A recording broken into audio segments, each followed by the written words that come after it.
कुल कहकर अपनी बात भी लब से तेरे सुनी, अल्लाह को है इतनी तेरी गुफ्तगू पसंद। ए महबूब, रब को आपकी बातें इतनी पसंद हैं, आपका अंदाज इतना प्यारा लग रहा है कि रब अपनी शान भी सुनना चाह रहा है तो आपके लब से सुनना चाह रहा है। अब जरा इस आयत को सुनिएगा। कुल फरमाकर फरमाया अल्लाहुम्मा मालिकल मुल्क तुतिल मुल्क मन तशा व तंज़िउल मुल्क मिम्मन तशा। आसान तर्जुमा कुरान कंजुल इरफान। ए अल्लाह, मुल्क के मालिक, तू जिसे चाहे सल्तनत अता फरमाता है और जिससे चाहे छीन लेता है। याद रखिए, दुनिया का जितना भी बड़ा ओहदा हो, जितना भी बड़ा मकाम हो, जितना बड़ा महल क्यों ना हो, जितनी मालो दौलत क्यों ना हो, ये सब देने वाला रब का है और रब जब चाहे छीन सकता है। लेकिन अगर दुनिया की हिस्ट्री पढ़ें, 800 साल सल्तनत, 600 साल हुकूमत, मगर जब रब चाहता है वो सब खत्म, भूली बिजरी दास्तान बन जाता है। ऐसी कई सल्तनतें आई, कई बादशाह आए, मगर जब उनका जोर खत्म हुआ तो दुनिया में कोई नाम लेने वाला ना था। तो सल्तनत देने वाला भी वो है और उसे छीन लेने वाला, और उसकी बर्बादी अगर रब चाहे तो बर्बाद भी ऐसे होता है। एक वाकया सुनिए। एक बहुत बड़ा बादशाह, किताबों में यह वाकया लिखा, उसने अपना बड़ा शानदार महल बनाया। जब महल बनकर तैयार हो गया तो उसके महल के बराबर में एक गरीब बुढ़िया की झोपड़ी थी। बादशाह को वो झोपड़ी अच्छी नहीं लगती थी, महल के बराबर में झोपड़ी, यार हमारी खूबसूरती जो है वो डिस्टर्ब हो रही है। आजकल लोग भी कई ऐसे होते हैं कि अच्छा घर बना लें तो फिर गरीबों के घर आसपास अच्छे नहीं लग रहे होते हैं। कभी अपनी औकात नहीं भूलनी चाहिए, कभी किसी का दिल नहीं दुखाना चाहिए। सुने क्या हुआ। बादशाह ने अपने वजीर, अपने कारिंदे भेजे कि इस बुढ़िया से कहो अपना घर दे दे, इसकी कीमत लगाए और जाए यहाँ से, ये अच्छा नहीं लग रहा है इसकी झोपड़ी। गए उसके वजीर, गए उसके दरबारी, गए कि आप कीमत लेकर, पैसे लेकर झोपड़ी खाली कर दें। उसने कहा नहीं, मेरी याद, बच्चों की यादगार है, मेरी शौहर की यादगार, मैंने नहीं बेचना। बहुत कोशिश की, बुढ़िया ना मानी। एक बार वो बुढ़िया और बूढ़ी औरत जो है कहीं सफर पर गई, बादशाह ने हुक्म दिया इसकी झोपड़ी को आग लगा दो। उसके घर को गिराया और उसे आग लगाई ताकि ज़मीन मलिया मेट।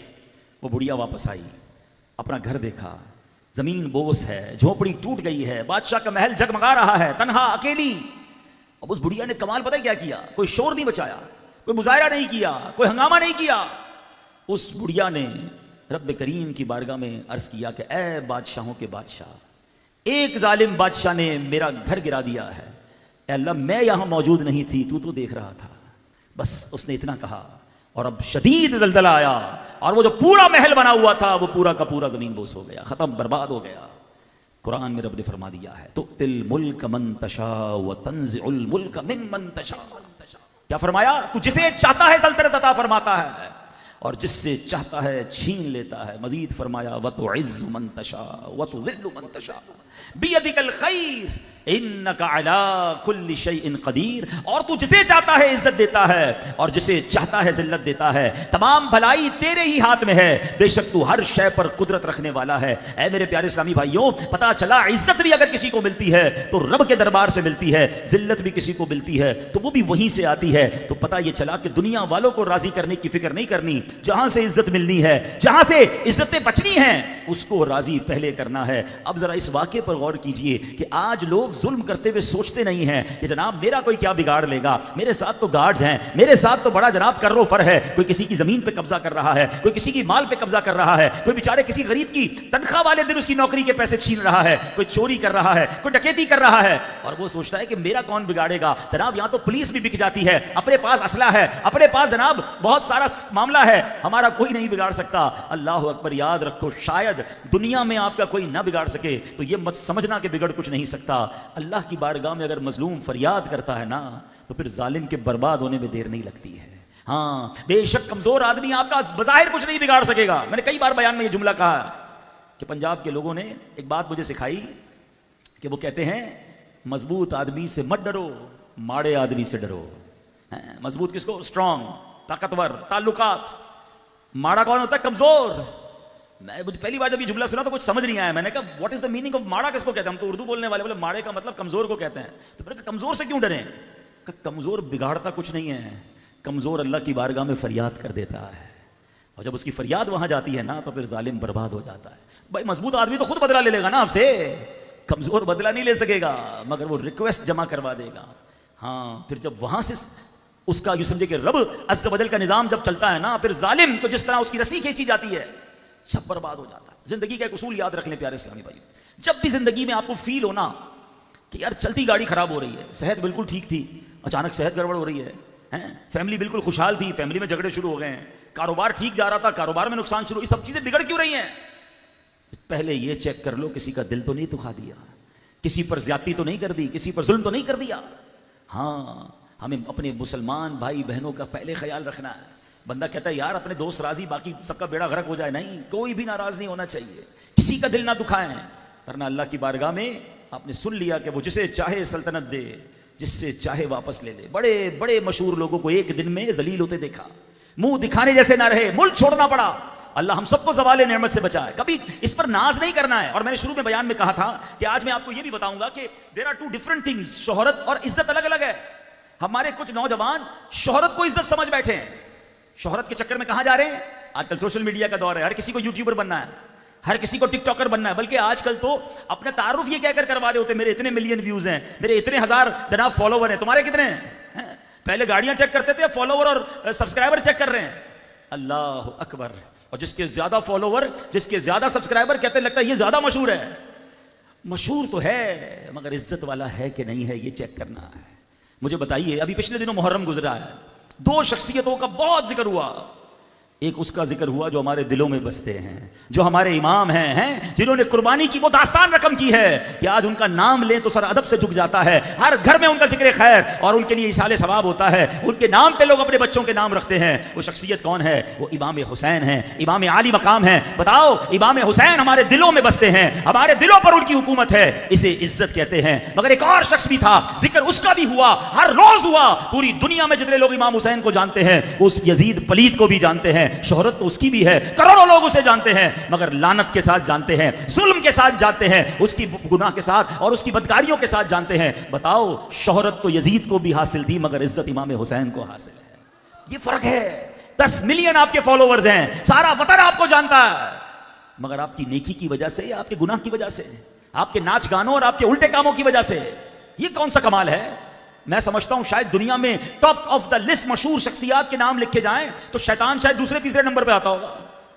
शैतान को तो गैर मुस्लिम भी जानते हैं ना, मुसलमानों को, मुसलमान शख्सियत को जानते हैं, शैतान को तो कुफार भी जानते हैं। सारी दुनिया शैतान को जानती है। अगर उसका फेसबुक पेज खोल दें तो शायद कई बिलियन फॉलोवर हो जाएंगे उसके। वन ऑफ द टॉप, पता नहीं कितने सारे बटन भी मिल जाएंगे यूट्यूब से, फेसबुक से, अवार्ड भी मिलेंगे। ओहो, शैतान का सबसे बड़ा पेज है। ये कैसा पेज होगा?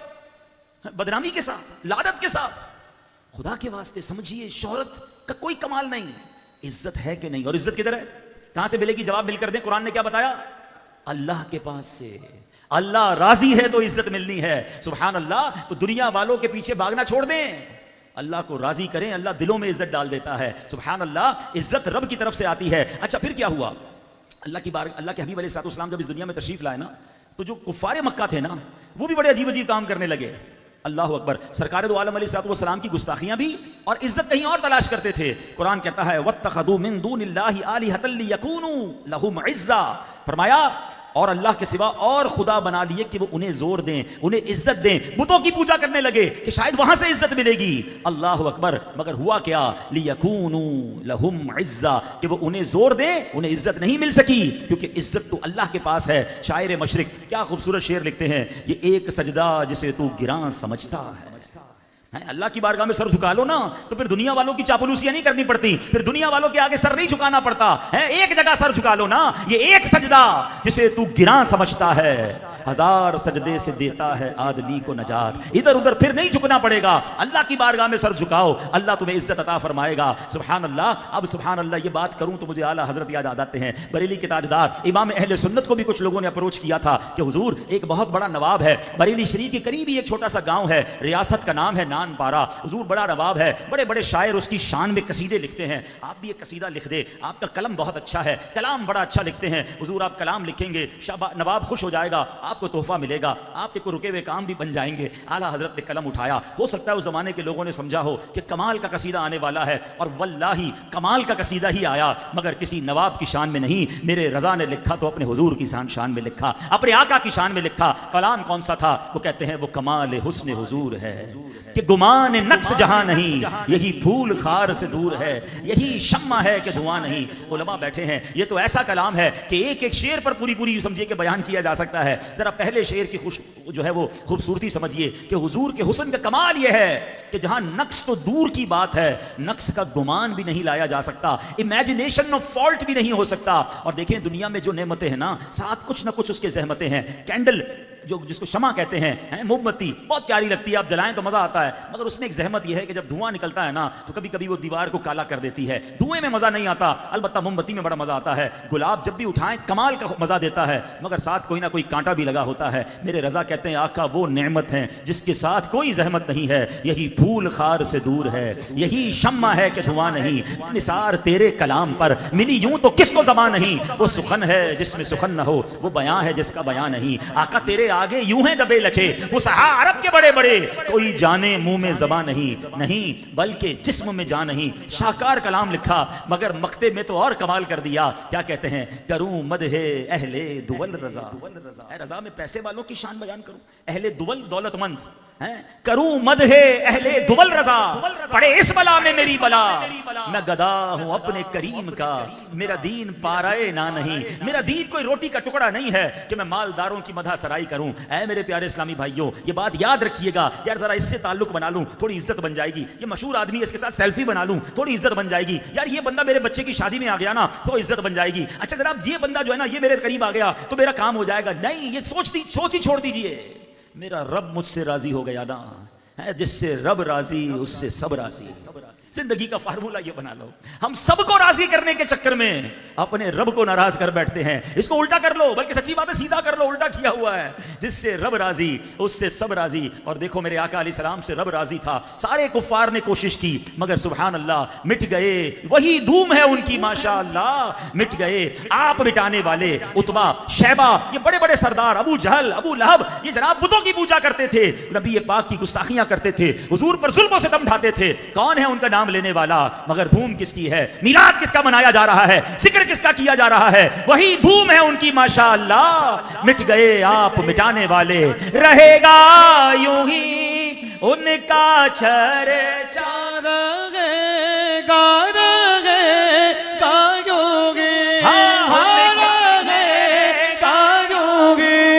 उनका चर्चा रहेगा, पड़े खाक हो जाए जल जाने। एक और गुस्ताख किताबों में लिखा, अबू लहब जो प्यारे आका अलैहिस्सलाम की गुस्ताखियां किया करता, नबी पाक के जिस्म अक़दस पर पत्थर बरसाया करता, उसका आखिरी वक्त कैसे आया, बड़ी बुरी बीमारी लगी, इतनी सख्त बीमारी लगी, उसके जिस्म से इतनी बदबू उठती थी कि उसी बीमारी के मामले में एड़ियां रगड़ रगड़ कर मर गया। उसके सगे बेटे उसके करीब ना आ पाते थे, कई दिन तक उसकी लाश यूं ही सड़ती रही। आखिर जब बदबू फैलने लगी तो लोगों के तानों के डर से एक घड़ा खोदा गया, लाश दबाई गई और उस पर पत्थर डाल दिए गए। ये गुस्ताखियां करने वाले, ये माद अल्लाह खाके बनाने वाले, ये मेरे आका की शान को घटाने की कोशिश करने वाले कभी कामयाब नहीं होंगे। क्यों, रहेगा यूं ही उनका चर्चा रहेगा,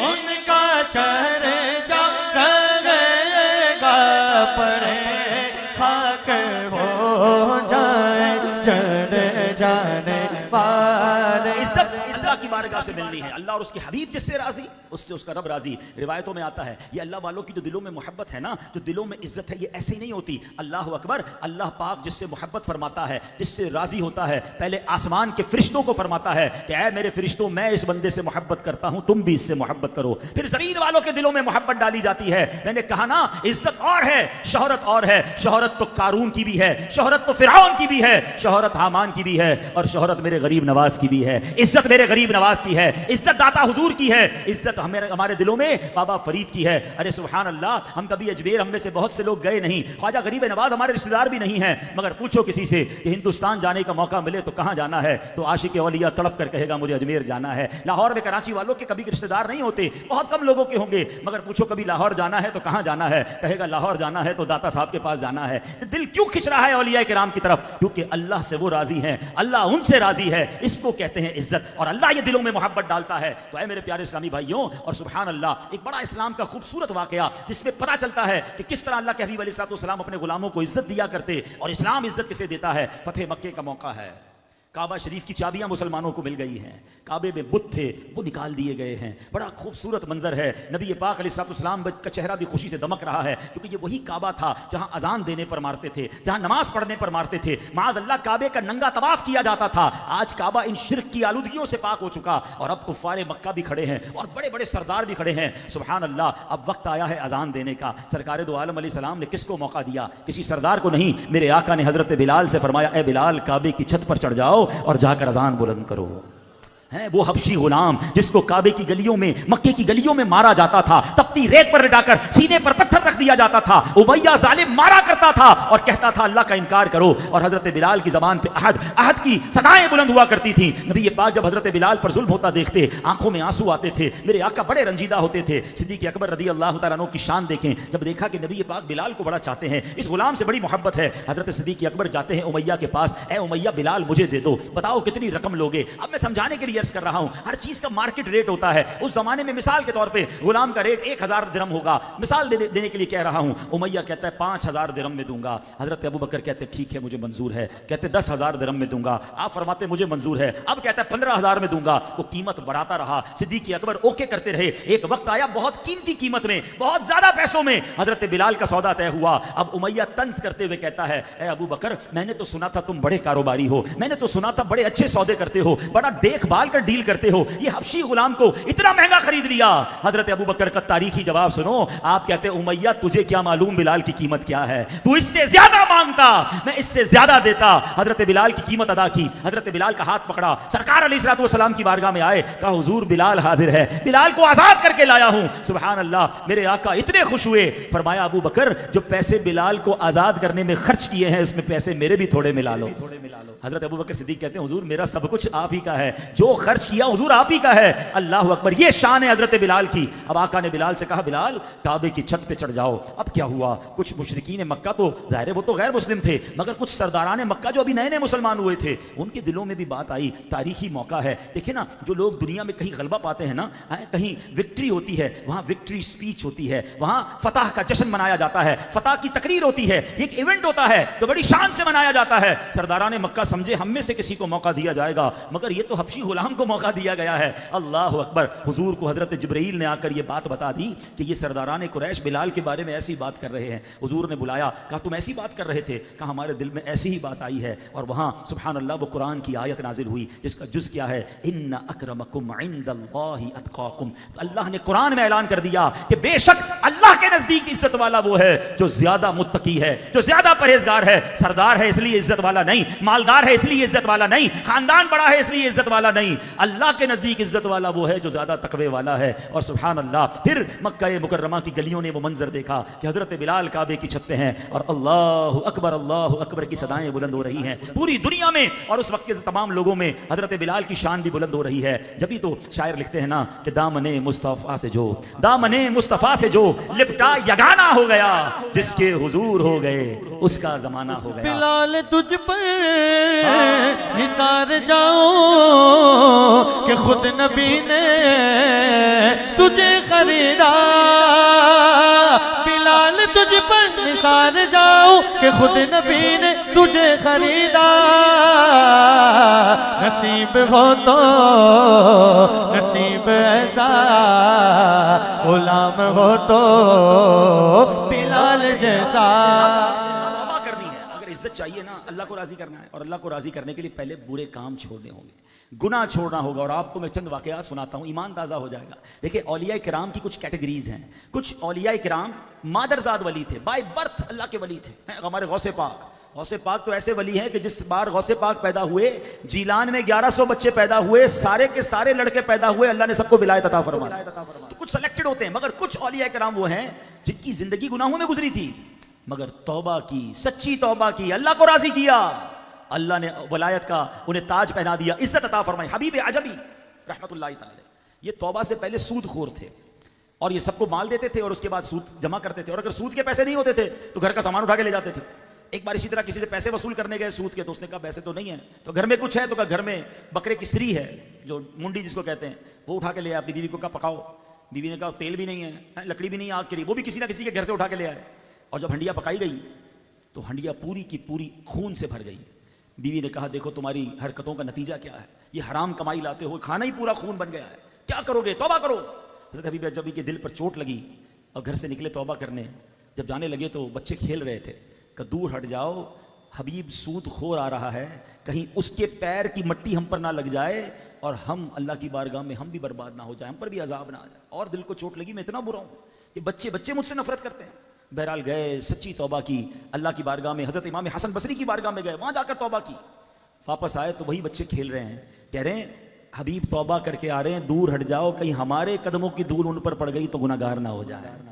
हज़रत हबीब अजमी कहते हैं या अल्लाह अभी अभी तौबा की है और अभी अभी लोगों के दिल बदल दिए, अभी अभी लोगों के दिलों में इज्जत डाल दी। अल्लाह अकबर। हज़रत हबीब अजमी ने सब के हुकूक अदा किए, सूदी लेन था वो सब खत्म किया, अल्लाह पाक की इबादत में मसरूफ हो गए, अल्लाह ने उनको वलायत का ताज अता फरमा दिया। ये बात समझने वाली कि तौबा इज्जत दिलाती है, तौबा अल्लाह की बारगाह से मकबूलियत दिलाती है। इसी तरह मेरे प्यारे इस्लामी भाइयों, हज़रत फुज़ैल बिन इयास रहमतुल्लाहि तआला अलैह, ये कोई कहानी नहीं, किताबों में ये वाक़या लिखा, आप डाकू थे और मशहूर था कि जब बच्चा सोता नहीं था तो माएँ कहती थी सो जा वरना फुज़ैल डाकू आ जाएगा। रास्ते में लोग सफर नहीं करते थे कि इस रास्ते में फुज़ैल डाकू का डेरा है। मगर वक्त आया जब आपने तौबा की, सबका माल लौटाया, अल्लाह की इबादत पे मसरूफ हो गए, तो एक वक्त ऐसा भी आया कि हज़रत फुज़ैल बिन इयास के दरवाजे पर वक्त का बादशाह खड़े होकर अर्ज करता है कि आली जान कुछ मुलाकात का वक्त अता फरमा दीजिए।